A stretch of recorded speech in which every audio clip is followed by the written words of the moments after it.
from the heart of Tidal Town, where legends rise, frozen breath in the air, see that fire in their eyes. Pack attack breaking down every snapping call, analysis so sharp, man, they see through it all. Cheeseheads on the front lines, loud and proud, from Favre to Roger, still rocking the crowd. New blood in the huddle, still carry the flame, green and gold in the veins, never playing it tame. Go back, go.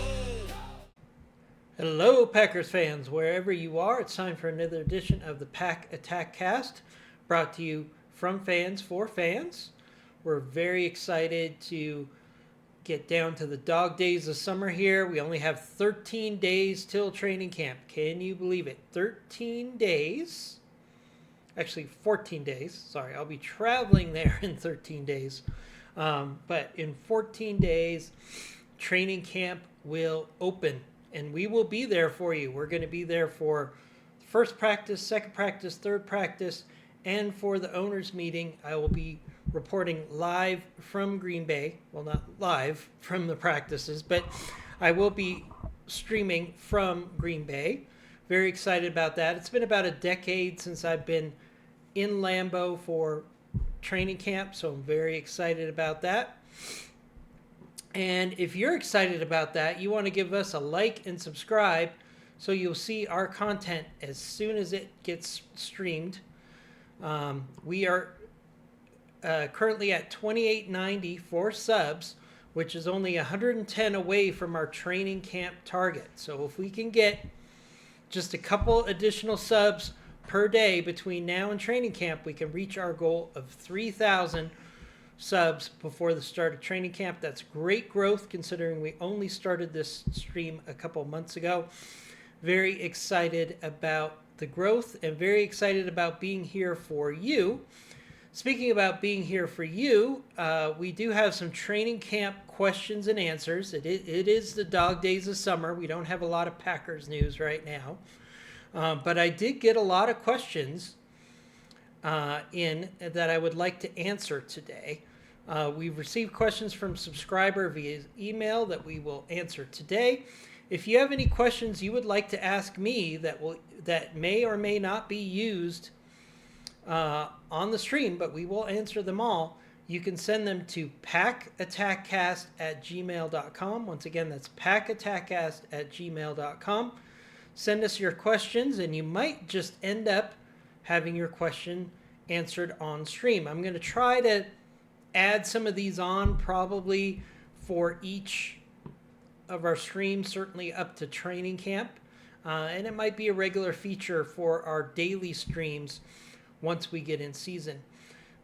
So first question from today. Outside of Jordan Love, what player's development will impact the 2025 season the most?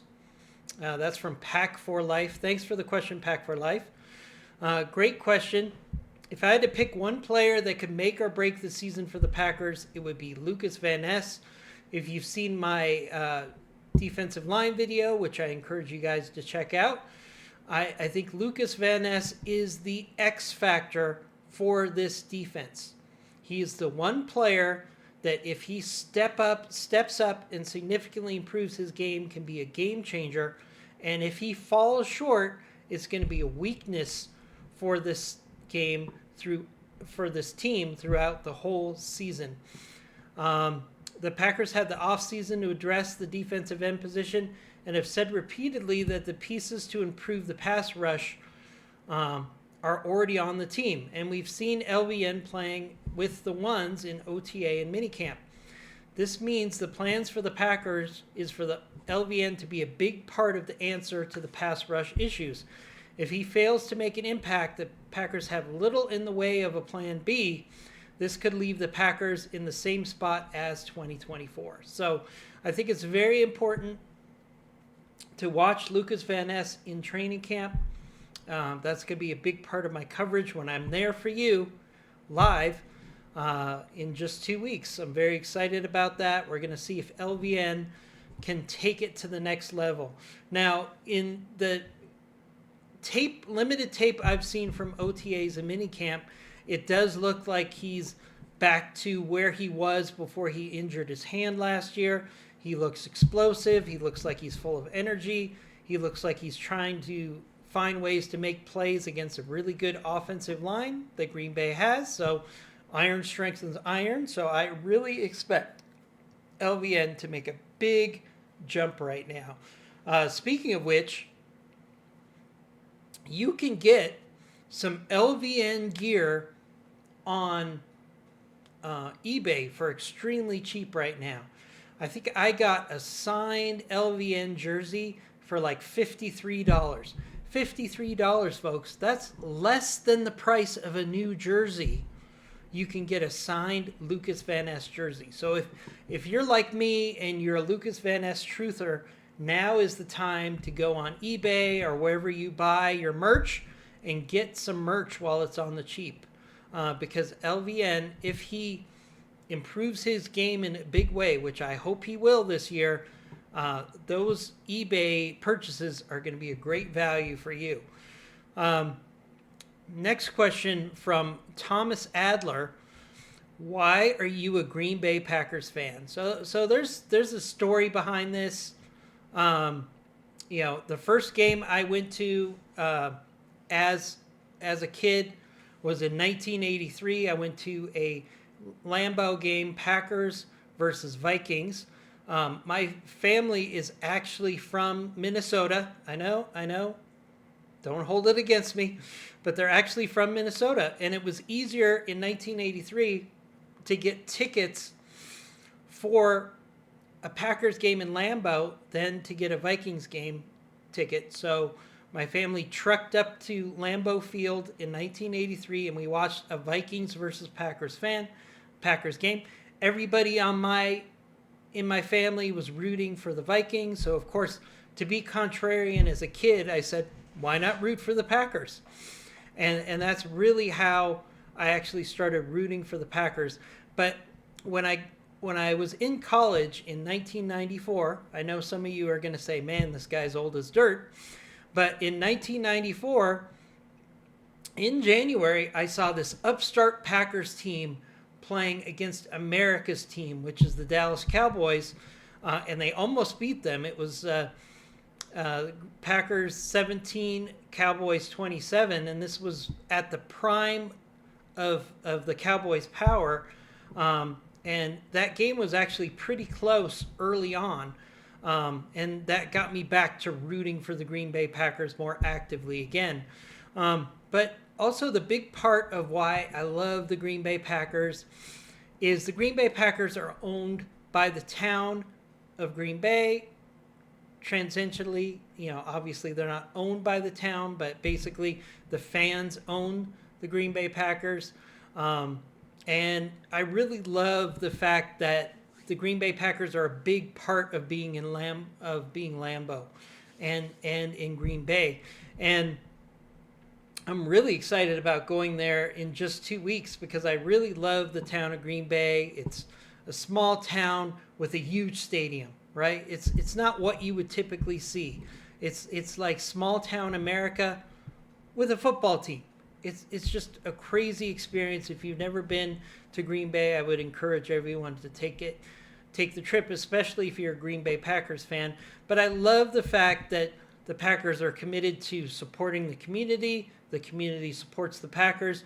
You go to Green Bay on a game day, and the streets are quiet. And the only thing really open or busy are places where you could go see Green Bay and play on TV and the stadium. It's really an amazing thing to watch. It's a really special part of the NFL, and I really love being a Green Bay Packers fan because of that.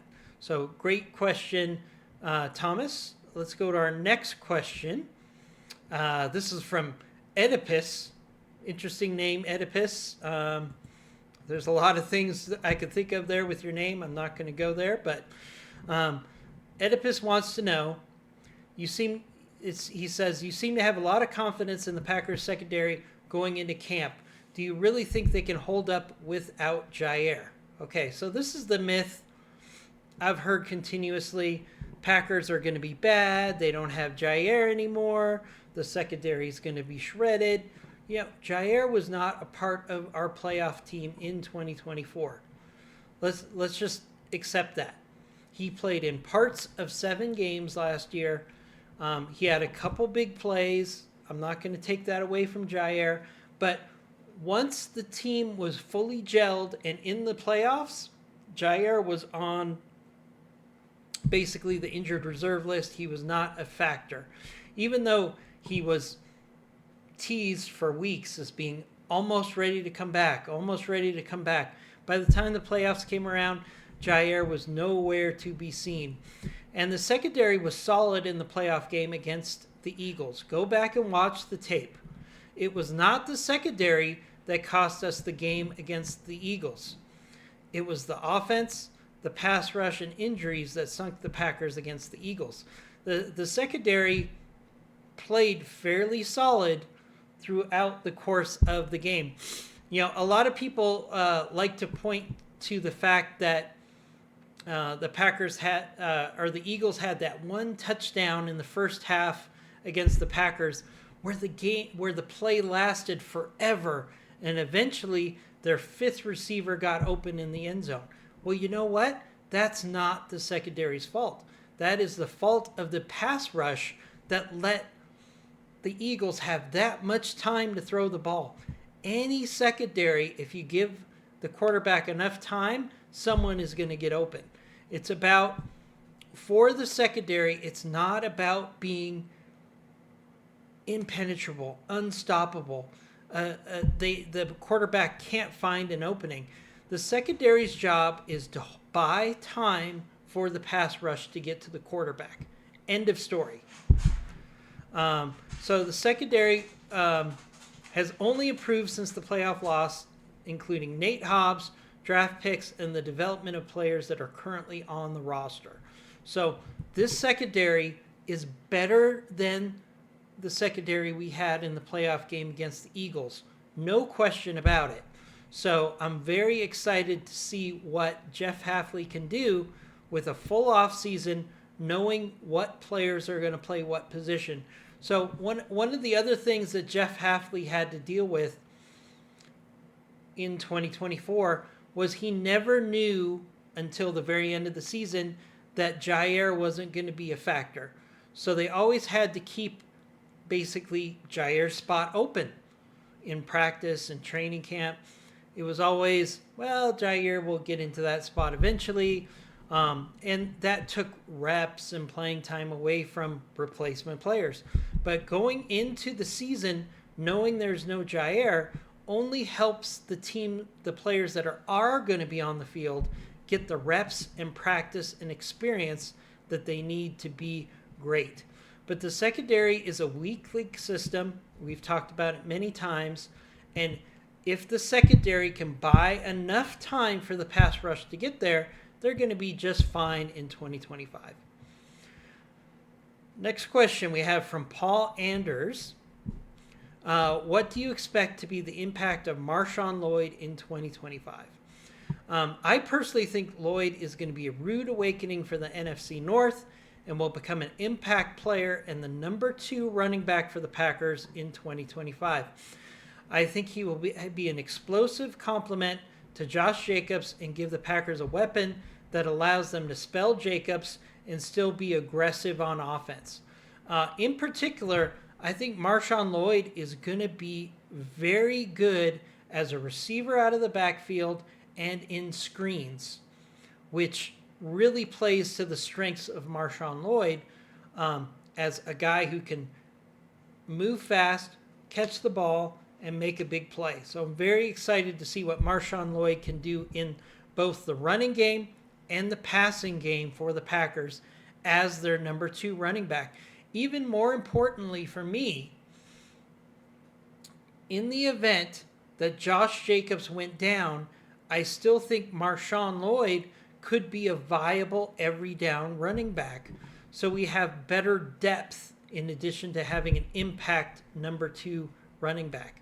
My thoughts for Marshon Lloyd in 2025 is about 650 yards in the rushing game, 150 yards receiving, and 6 to 10 touchdowns.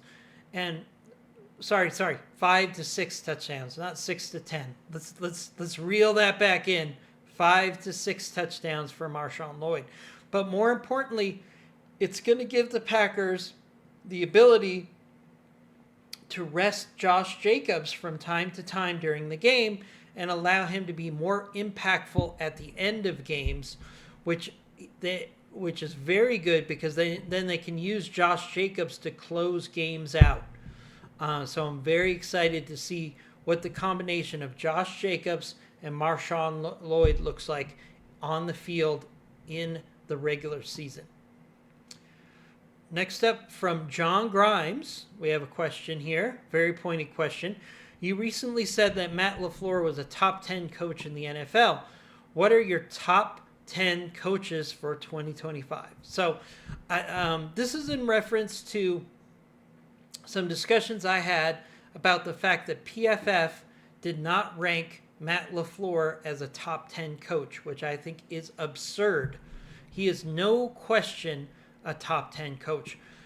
We saw when Jordan Love was out for several games in 2024, Matt LaFleur used magic and smoke and mirrors to win games with a run-dominating offense.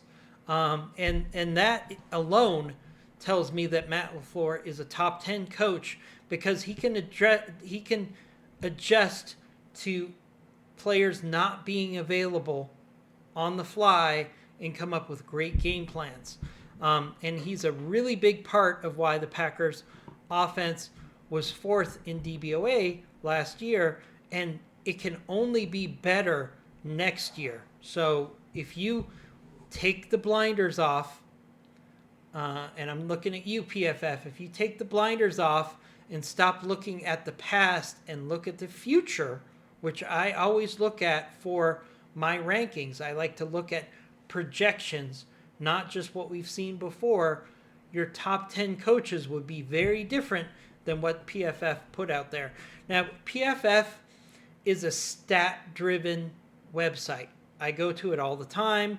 It has lots of useful information, but a lot of their analysis is based on what's happened in the past and not what will happen in the future. And that's one of my biggest gripes about PFF.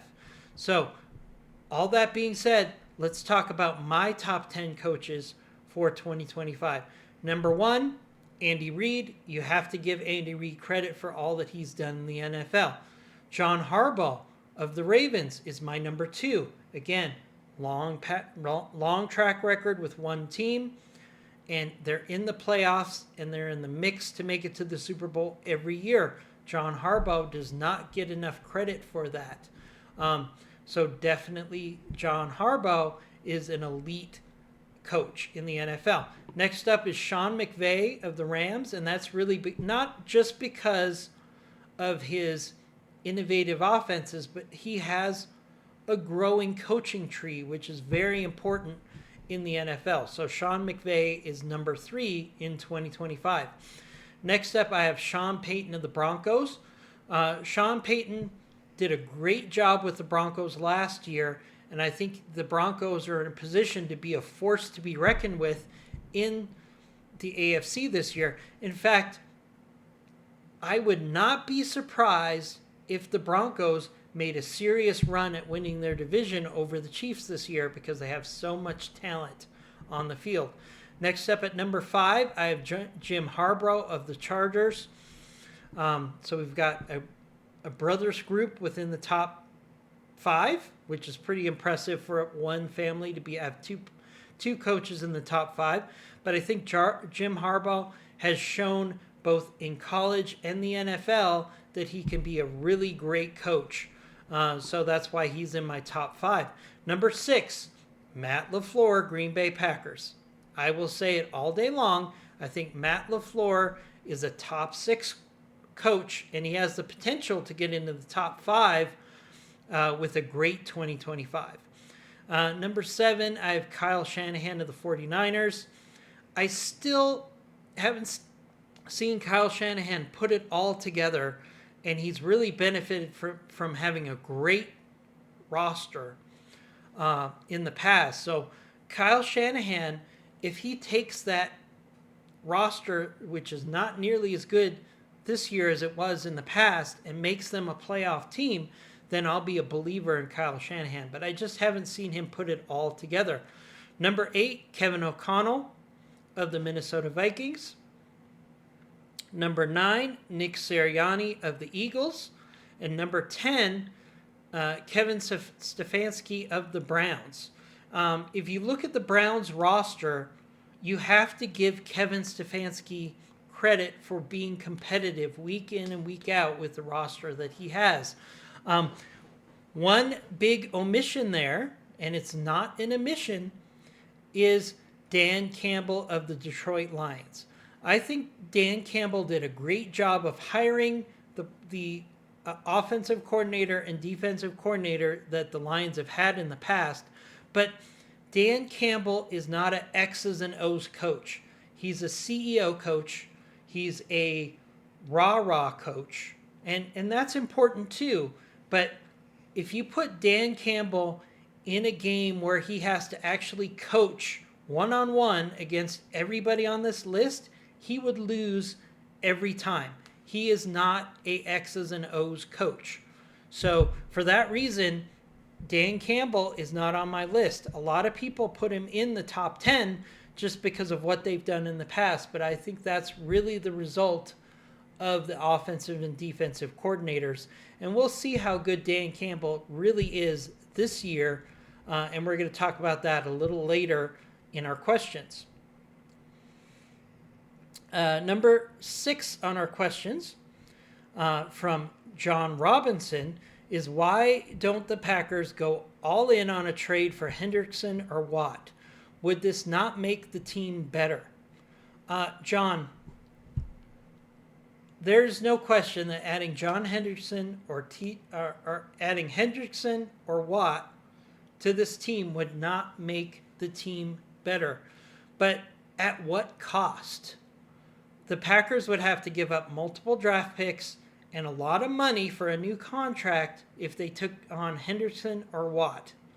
And that not only impacts the draft next year, but the salary cap. So that is not something that I would like to see the Green Bay Packers do. I don't think they have to do that to be effective. The team feels confident they have the players to improve the pass rush in 2025. Both the coach and the GM have said many times that they have the players they need on the defensive line. They basically are saying without saying that coaching was the issue on the defensive line last year, and now we have a great defensive line coach in Covington. I am a big Covington guy. I think he's going to make a big impact on this defensive line in 2025. So I feel comfortable that the Packers do have the players they need to improve the pass rush in 2025. The Packers don't have to be an elite pass rush.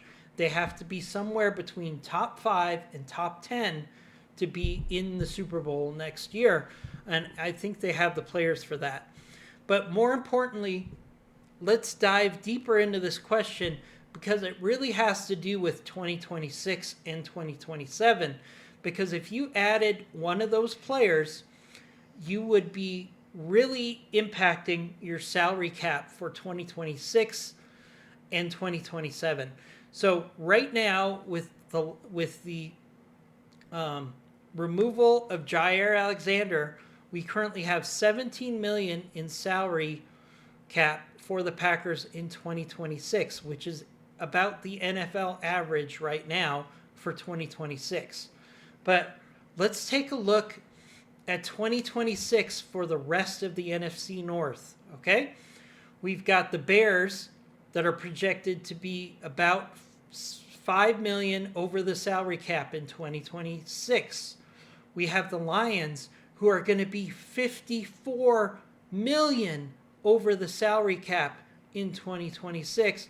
And that's not the worst part. Dead last is the Minnesota Vikings, who are going to be almost $61 million over the cap in 2026. So we have the Packers that have $17 million in cap space, and we have the rest of the NFC North, really more the Lions and the Vikings. I think the Bears will be fine, but the Lions and the Vikings are going to have to make drastic changes to their roster. they are going to have to cut talent in 2026 to the amount of almost, between the two of them, an average of $55 million off of their roster. And that means the Green Bay Packers not only are going to be competitive this year, but in 2026 and 2027, the Lions and the Vikings are going to be in cap hell, and the Green Bay Packers are going to be in great shape. So we could be seeing in 2025 the start of a run where the Packers can win multiple NFC Norths just by being responsible with their salary cap. All right, let's go to our next question, where we've got 2 more questions to go. Number 7 for our questions. How will the Packers beat the Lions in game number 1? From Dan Campbell. Oh my gosh, I had no idea that Dan Campbell was a fan of this podcast. This is great news. Dan, I know I said a lot of bad things about you above, about coaching, but you're okay in my book because now I know you're a fan of our stream. All kidding, of course. I set this question up. This was not a question from Dan Campbell, but this is just a topic I wanted to go over quickly. So this is, yes, a cheap ploy to have some fun at Dan Campbell's expense. But how do we beat the Lions game 1? The Packers throw different looks at on offense on a new defensive coordinator that had never coached a game as defensive coordinator. Make the tape from last year look worthless. So I think the Packers will come out with never before seen plays in game 1 against a defensive coordinator that is brand new to the job, and I think we will get some big plays out of it week 1. Next up, we're going to take advantage of the O-line that will have less talent and will be trying to gel, and we need to aggressively go after Goff in week 1 against the Lions. The Lions' offensive line has lost major talent, and while they have drafted some players to make up that gap, those players are going to be inexperienced in week number 1. So we need to aggressively take advantage of that and own the line of scrimmage week 1 against the Lions. We're going to stop big plays in the run game that the Lions had in 2024. Again, the run game for the Lions was the heart and soul of their offense in 2024. They will not have the same plays in 2025 with an offensive line that is gelling. So we need to take advantage of that and stop big plays in the run game in 2024. My last point is to use scheme to throw new looks at the offensive coordinator that has not coached a game in 8 years. So John Morton, the offensive coordinator for the Lions, has not been an offensive coordinator for 8 years. If we throw some stuff at him on defense that he doesn't know how to understand and he's rusty, we can end up making some big plays on defense in week number 1. Most important, we need to take the lead early in week 1 against the Lions to magnify the pressure on the offensive coordinator and defensive coordinator in their first games for the Lions.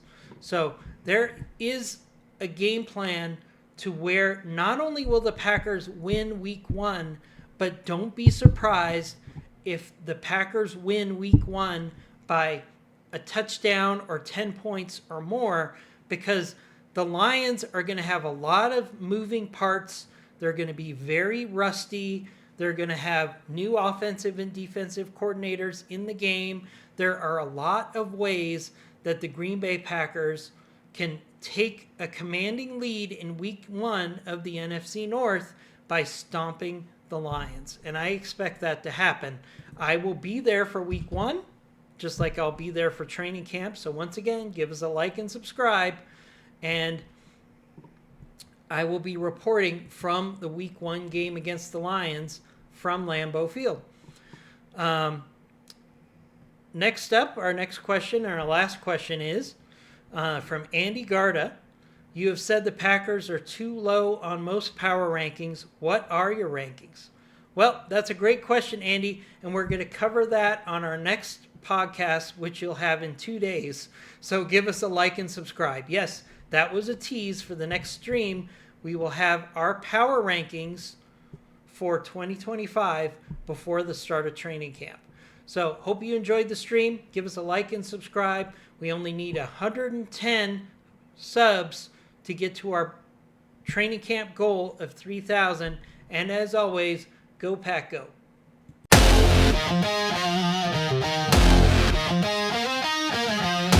Go Pack Go! Go Pack Go!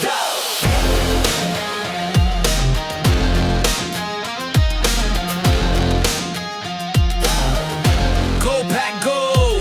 From the heart of Title Town, where legends rise, frozen breath in the air, see that fire in their eyes. Pack attack breaking down every snap and call, analysis so sharp, man, they see through it all. Cheese heads on the front lines, loud and proud. From Favre to Rodgers, still rocking the crowd. New blood in the huddle, still carry the flame. Green and gold in the veins, never playing it tame. Go Pack Go!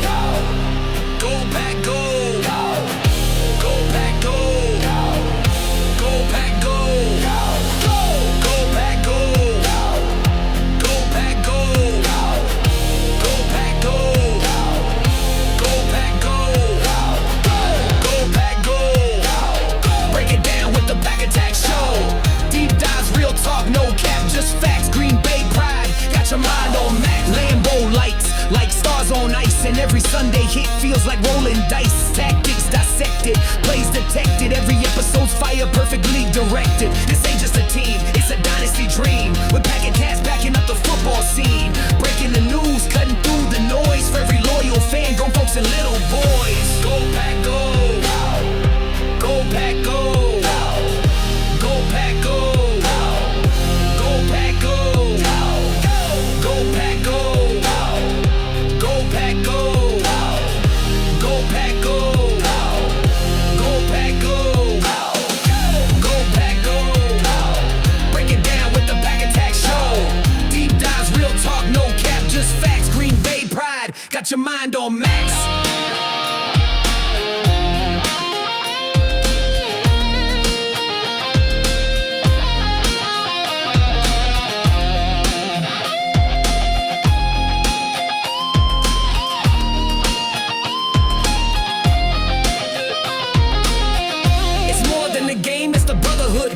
It's legacy, loyalty, stories told. From Vince to the future, the past to the cast. When Pack Attack speaks, that knowledge gonna last. Go Pack Go!